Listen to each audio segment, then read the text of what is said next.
जय Hind students, I hope कि आप सभी लोग स्वस्थ होंगे। आप सभी की प्रिपरेशन अच्छी चल रही होगी। एमपीपीएससी 2023 का नोटिफिकेशन आ गया, उसकी जानकारी आप सभी को हो गई होगी। अब आपको प्रीलिम्स की तैयारी फाइनली करनी है। जो लोग भी 2023 का एग्जाम देने वाले हैं, फटाफट तैयारी में लग जाएं, रिवीजन करने में लग जाएं।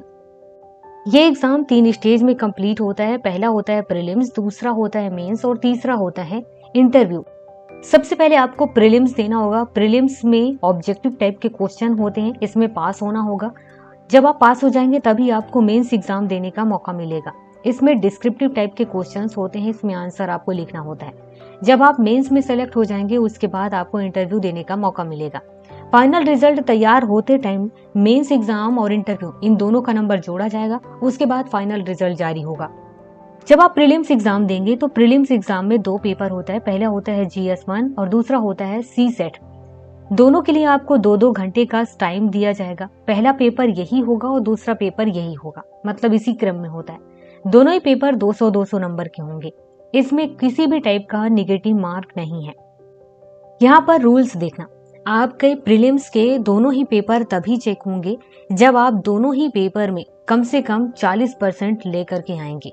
उसके बाद तो फिर मेरिट लिस्ट तैयार होती है जिसमें कट ऑफ लगेगा और टॉप के स्टूडेंट को चुन लिया जाएगा। उनको 40% लाने हैं और जो SC, ST, OBC और डिसेबिलिटीज पर्सन में आते हैं उनको कम से कम 30% नंबर लेकर के आना है। यहाँ पर ध्यान देना, अगर आप केवल स्टेट सर्विस एग्जाम के लिए फॉर्म भर रहे हैं तो आप जब प्रीलिम्स में दूसरा पेपर देंगे तो उसमें केवल आपको क्वालिफाइंग मार्क्स लाना है। आप 40% तक नंबर या 40% तक क्वेश्चन सही कर लीजिए, उसके बाद आपको नहीं भी आता है चल जाएगा। लेकिन अगर आप स्टेट फॉरेस्ट सर्विस के लिए भी फॉर्म भरे हैं तो आपको दोनों ही पेपर में अच्छे नंबर लाने होंगे, क्योंकि इसमें दोनों ही पेपर के नंबर जुड़ते हैं। अब हम बात करते हैं प्रीलिम्स के सिलेबस के बारे में। दोनों ही पेपर के सिलेबस को लेकर के हम बात करने वाले हैं। आपको इस सभी टॉपिक को फटाफट पढ़ना है, बार बार रिवीजन करना है, तभी आप 2023 का एग्जाम दे पाएंगे। सबसे पहले बात करते हैं GS फर्स्ट के बारे में। इसमें आपसे पूछा जाएगा मध्य प्रदेश के इतिहास के बारे में, संस्कृति और साहित्य के बारे में। टॉपिक बता दिया गया है कि इतिहास से रिलेटेड कुछ महत्वपूर्ण घटनाएं हैं, राजवंश है, वो पता हो। मध्य प्रदेश का स्वतंत्रता आंदोलन में क्या योगदान है, स्थापत्य कला और कलाओं के बारे में पता हो। प्रमुख जनजाति और बोलियां हैं, तीज त्योहार, लोक संगीत, लोक कलाएं हैं, इनके बारे में पता हो। साहित्यकार हैं, उनकी कृतियां, ये सभी मध्य प्रदेश से रिलेटेड हैं। मध्य प्रदेश की अपनी कुछ धार्मिक संस्थाएं हैं, धार्मिक पर्यटन स्थल हैं, इनके बारे में पता हो। जनजातीय व्यक्तित्व हैं, उनके बारे में पता हो। मध्य प्रदेश का इतिहास, संस्कृति और साहित्य कवर करेंगे तो इसमें टोटल 8 टॉपिक है। इन 8 टॉपिक को आपको पढ़ना है। इसके बाद आपको पढ़ना है इंडियन हिस्ट्री। इंडियन हिस्ट्री को 3 पार्ट में बांट करके आपको पढ़ना होगा, एंशिएंट, मिडाइवल और मॉडर्न हिस्ट्री। इसके बारे में अभी हमारे क्लासेस चल रहे हैं, जिसमें से एंशिएंट हिस्ट्री की क्लासेस कंप्लीट हो चुकी हैं। आपको एंशिएंट हिस्ट्री पहले पढ़ना है, फिर मिडाइवल पढ़ना है, उसके बाद मॉडर्न हिस्ट्री पढ़ना है। इन सभी में कुछ इंपॉर्टेंट घटनाएं, उनकी विशेषताएं हैं, वहां की प्रशासनिक, सामाजिक, आर्थिक व्यवस्थाएं, उनके बारे में आपको जानना होगा। आपको इसके बाद फोकस करना है 19वीं से 20वीं शताब्दी में सामाजिक और धार्मिक सुधार आंदोलन हुए थे, उन आंदोलनों के बारे में जानना है। स्वतंत्रता संघर्ष हुए हैं, भारतीय राष्ट्रीय आंदोलन हुआ है, स्वतंत्रता के बाद भारत का एकीकरण हुआ है, पुनर्गठन हुआ है, तो आपको इनके बारे में जानना है। इसके बाद आपको जियोग्राफी पढ़ना है, जिसमें आपको मध्य प्रदेश का geography, Indian geography, world geography, तीनों पार्ट को पढ़ना है। जब आप मध्य प्रदेश का जियोग्राफी पढ़ेंगे तो आपको उनमें वन, वनोपज, वन्यजीव, नदियां, पर्वत श्रृंखलाएं, जलवायु, प्राकृतिक एवं खनिज संसाधन, परिवहन, सिंचाई, विद्युत परियोजनाएं, कृषि, पशुपालन, कृषि आधारित उद्योग, इनके बारे में जानना है। और यहीं पर जब आप भारत, इंडिया के बारे में पढ़ेंगे, इंडियन जियोग्राफी, तो सेम यहाँ मध्य प्रदेश लिखा है, यहीं पर आपको भारत के बारे में पढ़ना है। भारत के वन, भारत के वनोपज, भारत के वन्य जीव, नदियां, पर्वत श्रृंखलाएं, पूरे इंडिया के लेवल पे पढ़ना है। जब आप वर्ल्ड का पढ़ेंगे तो यही चीज आपको वर्ल्ड के बारे में पढ़ना है। मतलब ये है कि आपको यहाँ ये जो टॉपिक दिया हुआ है, टॉपिक यही रहेंगे, बस आपको मध्य प्रदेश का पढ़ना है नाम लगा के, उसके बाद फिर पूरे भारत का पढ़ना है, उसके बाद फिर पूरे वर्ल्ड का पढ़ना है। नीचे देखिए आपको टॉपिक में बताया गया है भारत एवं विश्व का भूगोल, जिसमें कह दिया गया है कि भौतिक भूगोल की जानकारी हो, प्राकृतिक संसाधन, वन, खनिज संपदा, जल, कृषि, वन्यजीव, राष्ट्रीय उद्यान, अभ्यारण्य, सफारी, इनकी जानकारी हो। सामाजिक भूगोल, जैसे कि जनसंख्या है, जननांकी क्या है, साक्षरता, इनके बारे में जानकारी हो। ये साक्षरता से रिलेटेड आपको मध्य प्रदेश में भी पढ़ना है। आर्थिक भूगोल के बारे में जानकारी हो। प्राकृतिक और मानवीय संसाधन के बारे में, जैसे कि उद्योग, यातायात, जो कि आप मध्य प्रदेश वाले हिस्से में भी पढ़ेंगे। इसके बाद विश्व के महाद्वीप, देश, महासागर, नदियां, पर्वत, प्राकृतिक संसाधन, परंपरागत और गैर परंपरागत ऊर्जा के स्रोत, ये सभी टॉपिक सेम है। आपको मध्य प्रदेश के लेवल का, इंडिया के लेवल का, वर्ल्ड के लेवल का 3 टॉपिक को करके आपको पढ़ना होगा। इसके बाद पॉलिटी में आपको राज्य का संवैधानिक व्यवस्था है उसके बारे में पढ़ना है। जैसे कि मध्य प्रदेश की संवैधानिक व्यवस्था में जब आप पढ़ेंगे तो उसमें राज्यपाल, मंत्रिमंडल, विधानसभा और उच्च न्यायालय के बारे में पढ़ेंगे। इसके बाद त्रिस्तरीय पंचायती राज, जिसमें नगरीय प्रशासन व्यवस्था के बारे में पढ़ेंगे।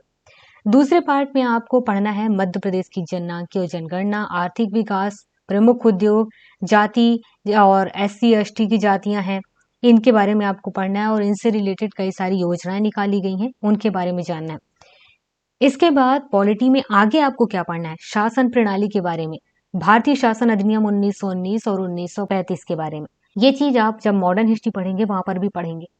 इसके बाद संविधान सभा के बारे में, फिर संसद के बारे में पढ़ेंगे, कार्यपालिका, राष्ट्रपति के बारे में पढ़ेंगे, नागरिकों के जो मौलिक कर्तव्य है, मौलिक अधिकार है, नीति निर्देशक तत्व है, इनको पढ़ना है।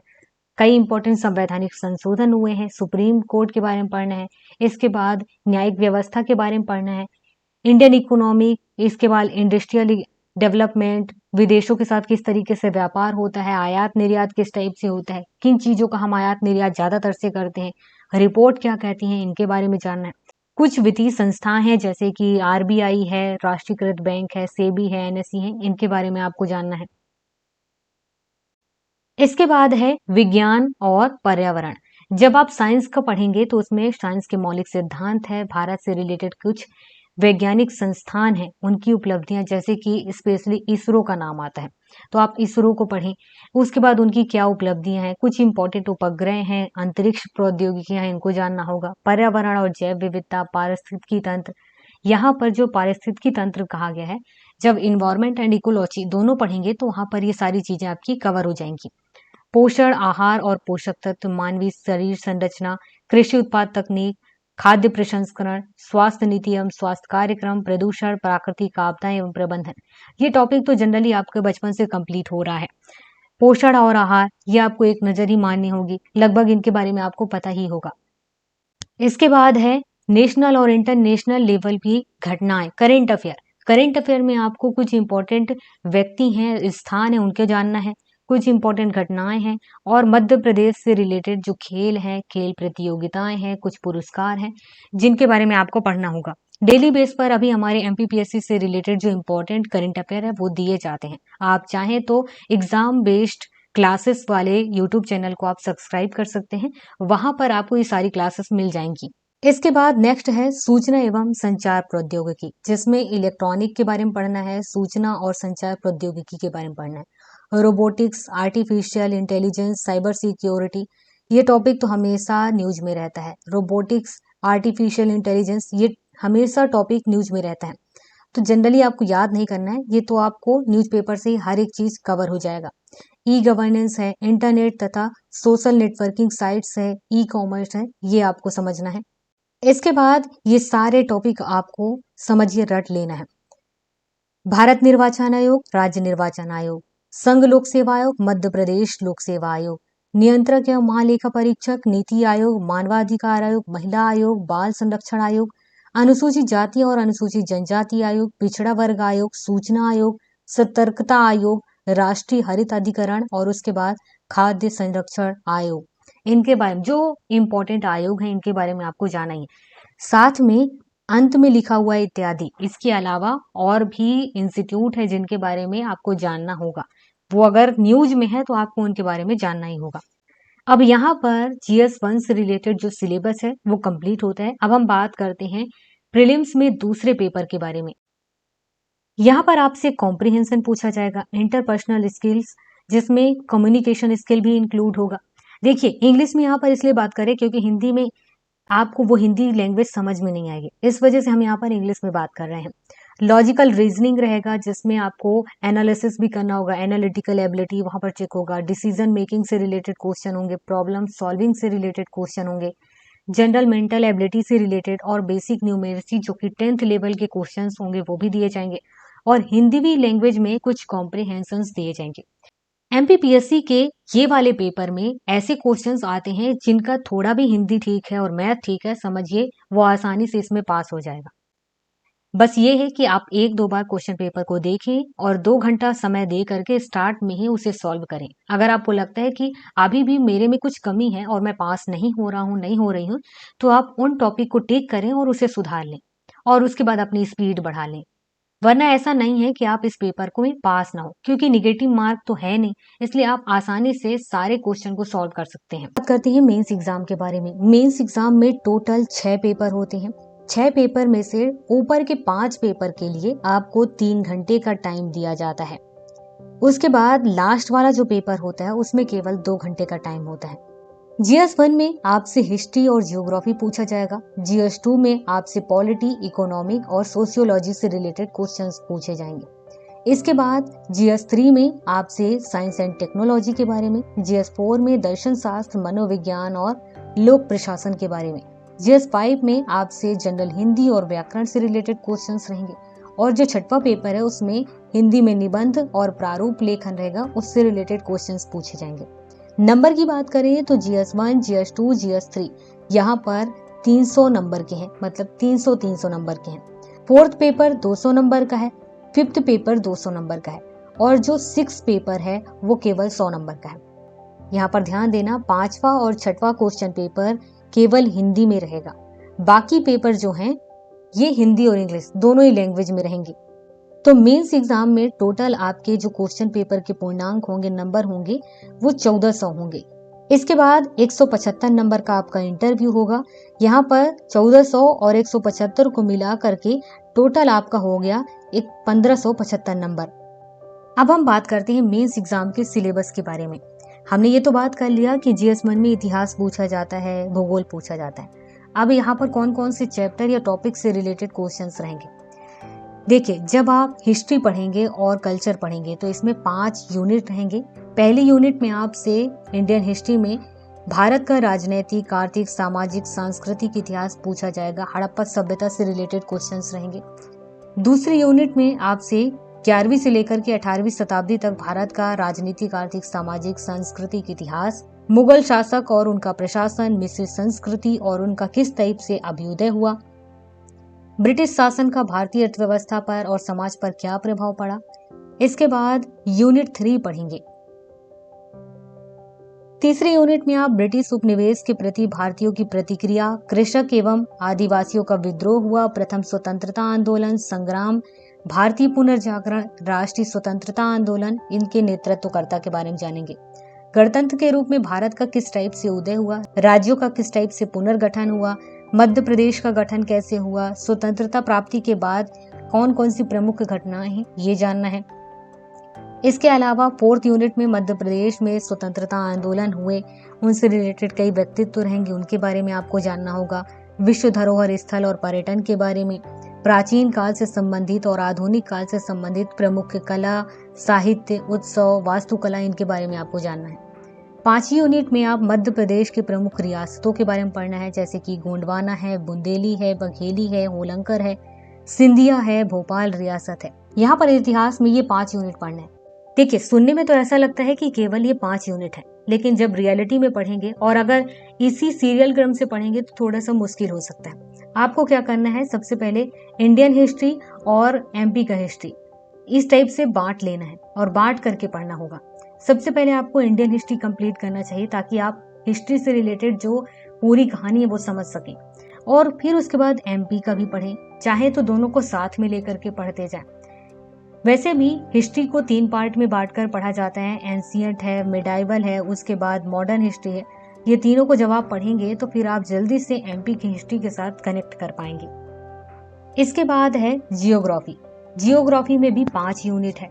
5 यूनिट में से सबसे पहले आप पढ़ना चाहें तो पढ़ सकते हैं, या इसमें सिलेबस में दिया हुआ है कि आपसे वर्ल्ड जियोग्राफी पूछा जाएगा, जिसमें आपको पर्वत, पठार, मैदान, नदियां, झीलें, हिमनद, भूकंप, सुनामी, ज्वालामुखी, क्रिया, चक्रवात, इसके बाद जलवायु, ऋतुएं, वर्षा का किस टाइप से वितरण है, जलवायु प्रदेश, जलवायु परिवर्तन, उनके प्रभाव के बारे में जानना है। ये वही चीज है जो आप प्रीलिम्स में पढ़ रहे थे वर्ल्ड ज्योग्राफी में, वही चीज आपको यहाँ पर डिटेल में लिखनी है। ऐसा ही सेम है इंडियन जियोग्राफी के साथ। देखिए सारे टॉपिक सेम है, पर्वत, पठार, मैदान, नदियां, झीलें, हिमनद, मानसून की उत्पत्ति, एल नीनो, जलवायु, ऋतुएं, वर्षा का वितरण, कुछ टॉपिक ऐड है क्योंकि ये सारी चीजें आपको वर्ल्ड जियोग्राफी में भी पढ़ना है।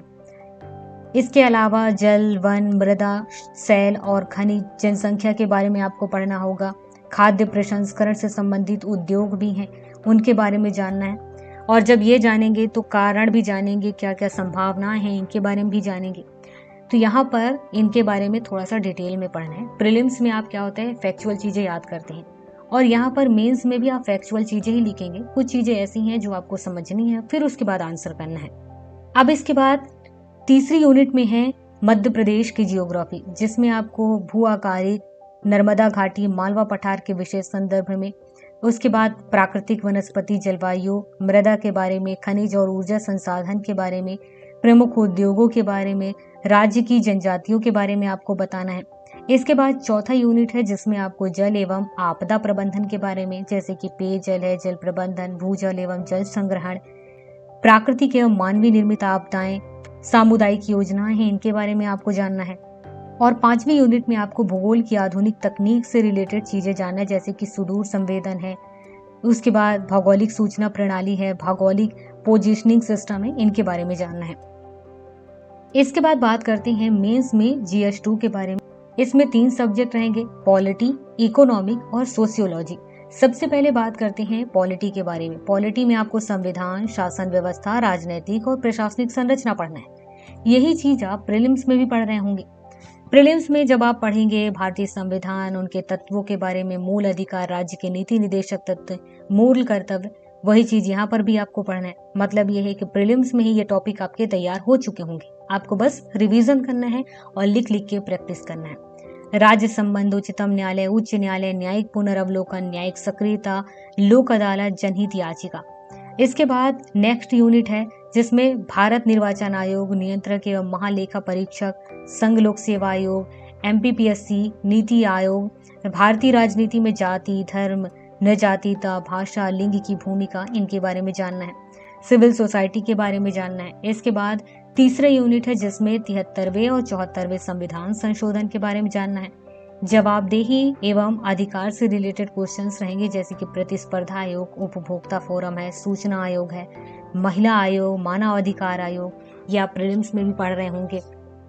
लोकतंत्र की क्या विशेषताएं, उनसे रिलेटेड क्वेश्चन, सामुदायिक आधारित संगठन जैसे कि CBO है, NGO है, SHG है, इनके बारे में जानना है।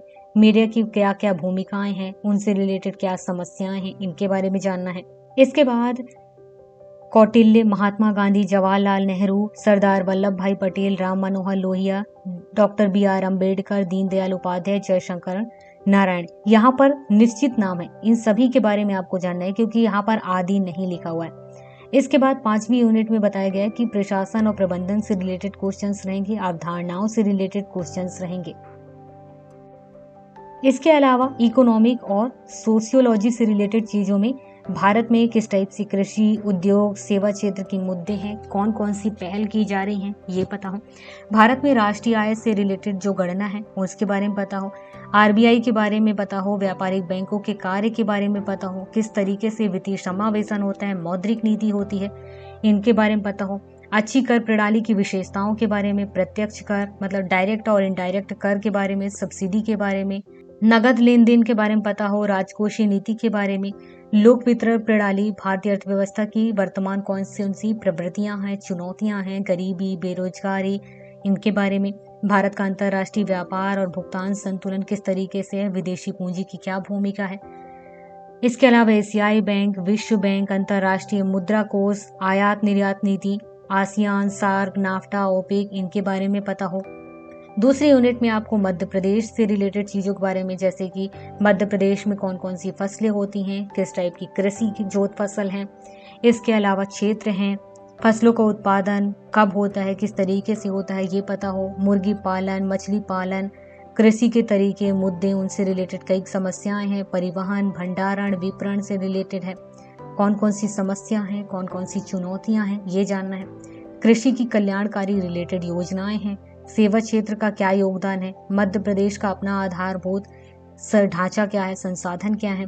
मध्य प्रदेश की अपनी जननांकी क्या है, वहाँ की अर्थव्यवस्था पर इसका क्या प्रभाव पड़ रहा है। औद्योगिक क्षेत्र से रिलेटेड कई सारी चुनौतियां हैं, इनके बारे में जानना है।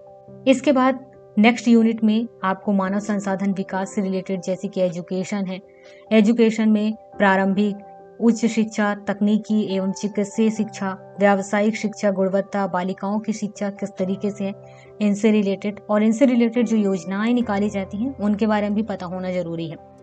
इसके अलावा फोर्थ यूनिट है जिसमें सामाजिक समरसता के घटक, सभ्यता, संस्कृति की अवधारणा, भारतीय संस्कृति की विशेषताएं, वर्ण व्यवस्था के बारे में पता हो, सामुदायिक विकास कार्यक्रम, प्रसार, पंचायती राज, सामुदायिक विकास में गैर सरकारी संगठनों का क्या काम है। और उसके बाद नेक्स्ट यूनिट में जनसंख्या, स्वास्थ्य समस्याएं, स्वास्थ्य, शिक्षा, सशक्तिकरण, परिवार कल्याण कार्यक्रम, जनसंख्या नियंत्रण।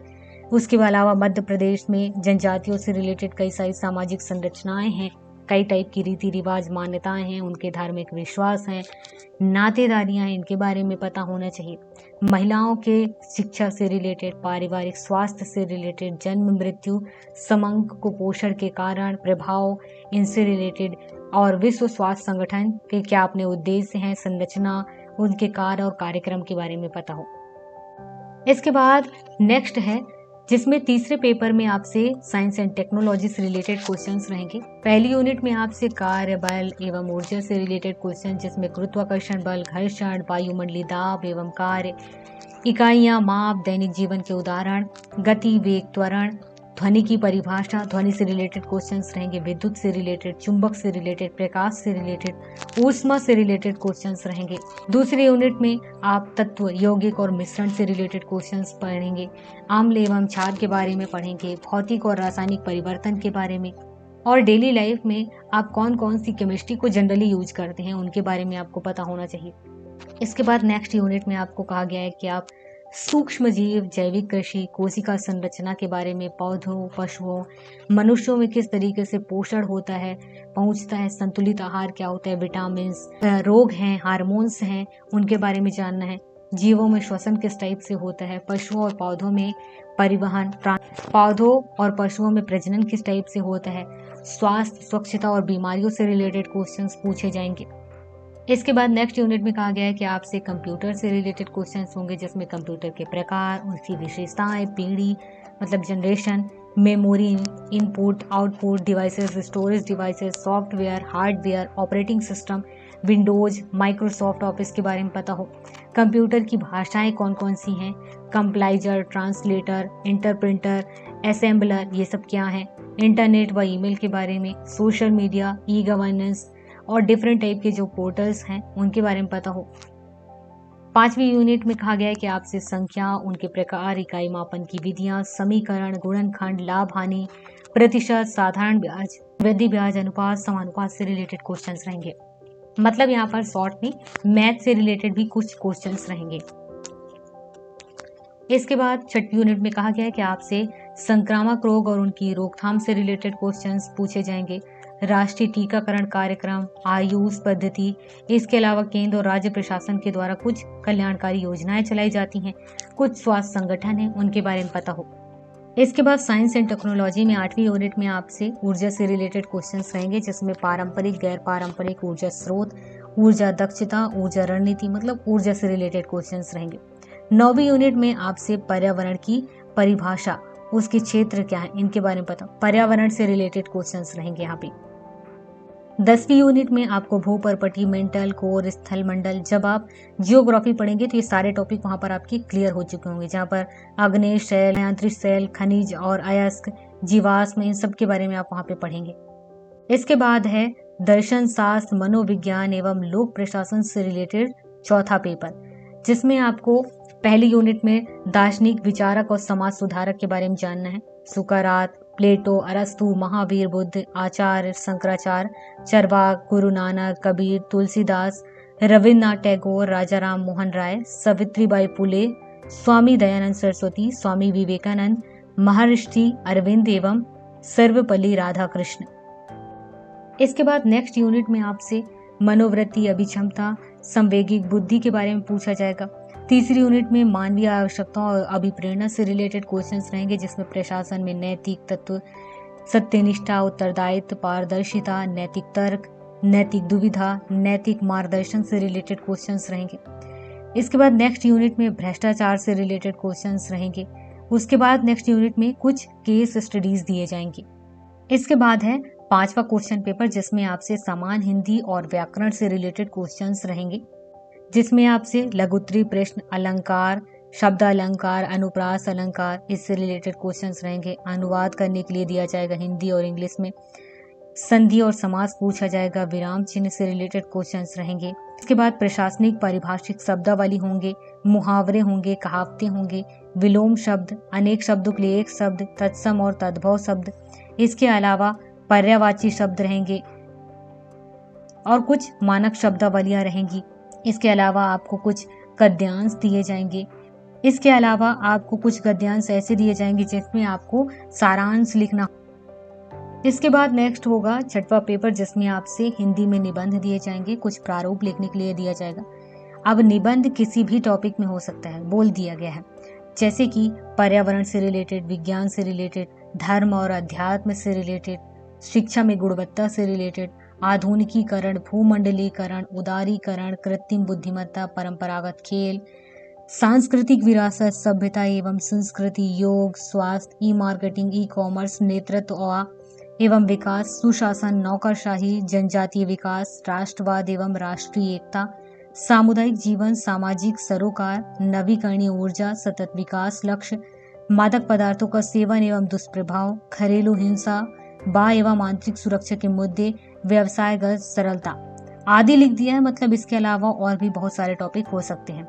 इसके बाद और टॉपिक दिए जाएंगे, जिसमें आपसे करंट अफेयर से रिलेटेड क्वेश्चंस रहेंगे, टॉपिक दिए जाएंगे। और प्रारूप लेखन में शासकीय और अर्धशासकीय पत्र लिखने के लिए परिपत्र, सर्कुलर, प्रपत्र, विज्ञापन से रिलेटेड आदेश, पृष्ठांकन, अनुस्मारक, जो कि आप स्कूल लेवल पे पढ़ रहे होते हैं, आपको फिर से यहाँ पर रिवीजन करना होगा। सिलेबस से रिलेटेड अगर आपको कोई दिक्कत हो तो आप हमें कमेंट के माध्यम से बताएं।